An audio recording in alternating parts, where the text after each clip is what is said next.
Chers amis, bonjour. Je suis, vous le savez, Stampila Obama et la rubrique s'appelle Face à nos jours. Après le référendum du 28 septembre 1958 qui va donner suite donc à la loi fondamentale, c'est-à-dire la constitution du 19 février 1959, 66 ans plus tard, le Gabon va abriter un second référendum sous l'ère du CETRI.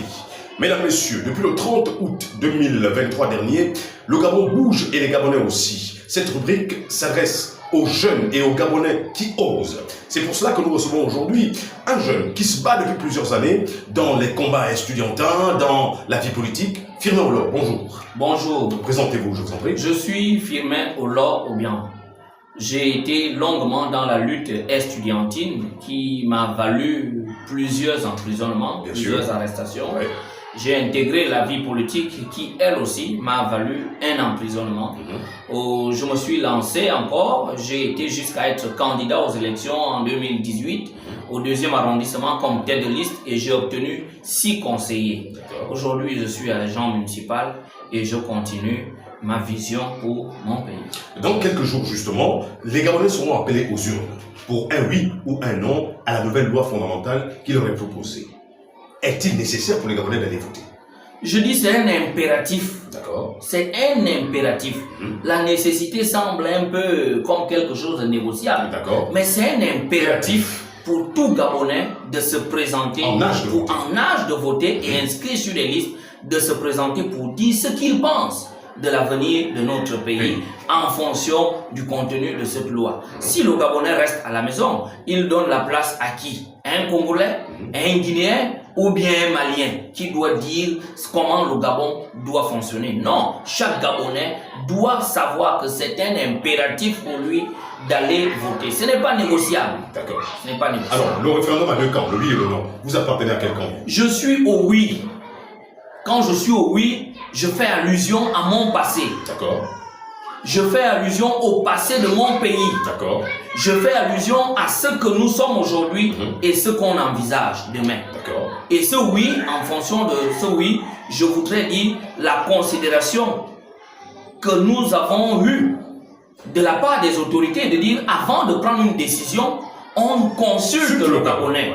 On veut savoir ce qu'il pense. C'est une marque de considération que personne ne doit négliger. Ça, ne serait-ce que par ce cas, c'est tout un oui normal. Il y a aussi un oui qui tient à ce que moi je ne pensais plus voir l'alternance dans notre pays.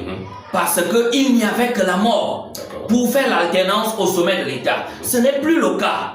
La nouvelle constitution nous dit que tu as au trop, si tu es compétent, tu as au trop 14 ans.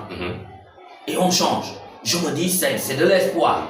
Il y a aussi un autre aspect qui est très important. C'est le fait que la constitution gabonaise ne soit plus malléable au goût des individus. Quelqu'un qui s'est mal réveillé, qui a eu des accrochages avec sa femme la nuit, et le matin il se présente, il dit je change la constitution. Et ce fut le cas. Voilà pourquoi on nous disait la dernière fois, il y a déjà l'homosexualité, il y a déjà ceci, il y a déjà cela, sans consultation. Vous évoquez là les raisons pour lesquelles les Gabonais doivent aller voter.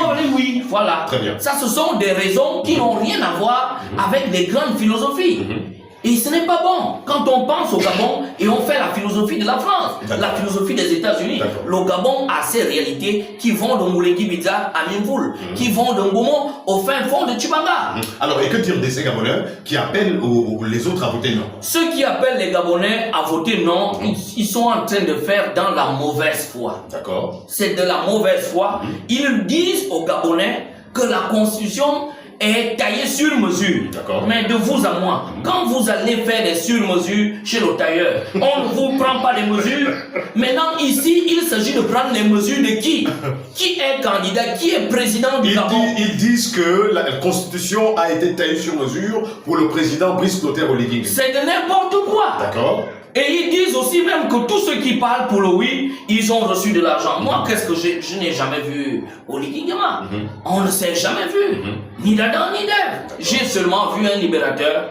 Et on est là, il nous propose des choses. Je vois que c'est très bon. Et on avance. Est-ce qu'il sera candidat? Je n'ai pas à m'interroger sur ça. Monsieur Firmin Olor, quel est le risque ici de la victoire du non à ce référendum? C'est un risque criminel. D'accord. Le risque est hautement dangereux parce que notre pays passe des moments d'instabilité extrême. Contrairement à ce que d'aucuns pensent. Quand un pays est en transition, un peu, c'est comme on dit souvent au quartier, tous les coups sont permis. Ce qui fait que ils ont bien pensé pour dire ça se passe en 2 ans. Maintenant, si on ne vote pas la Constitution, cela veut dire que la transition continue et cela signifie impérativement que l'instabilité continue. On restera toujours sous couvre-feu. On va toujours rester sous couvre-feu, on va toujours rester sous la menace de plusieurs dangers. D'accord. Et voilà pourquoi ils ne disent pas clairement à leurs adeptes les raisons de leur nom. Et quand ils appellent ce nom, ils ne leur disent pas que c'est pour perpétrer l'instabilité de notre pays. Et c'est ça le nom. Ils disent le nom parce qu'ils leur disent le pays, le président va avoir tous les pouvoirs. C'est dans quel pays où le président n'a pas de pouvoir? Vous en connaissez un? Vraiment. Mesdames, Messieurs, merci pour votre fidélité sans cesse renouvelée sur nos différentes pages. Nous sommes ouverts. Nous recevons aujourd'hui M. Firmin Hollande. Il appartient au oui. Si tu appartiens au non, contacte-nous, on viendra faire également cette petite rubrique avec toi. Monsieur Firmin, nous sommes arrivés au terme de cette petite rubrique. C'est l'occasion pour vous de vous adresser aux Gabonais. D'accord? Dire aux Gabonais ce que vous pensez, donner vos consignes à vos concitoyens. Alors, chers Gabonais, chères Gabonaises, je voudrais t'inviter humblement à te prononcer à cette élection référendaire. Ne pars pas pour faire attention aux théologies, aux théories, aux philosophies que les gens vous racontent sur la Constitution française, sur la Constitution des États-Unis. Quand tu vas voter à cette élection, regarde la route de chez toi. Si tu vas voter à cette Constitution, regarde ton pays. Et en ce moment-là, tu vas voter oui, pour que notre pays rentre dans les normes de chaque nation et qu'on sorte de cette instabilité qui pèse sur nous. Voilà, c'était là Firmin Hollande, donc ancien candidat, étudiant à l'époque à l'université Omar Bongo, en politique désormais. Voilà que nous recevions aujourd'hui, mesdames, messieurs. On vous dit merci, on se retrouve très bientôt. Ciao, ciao.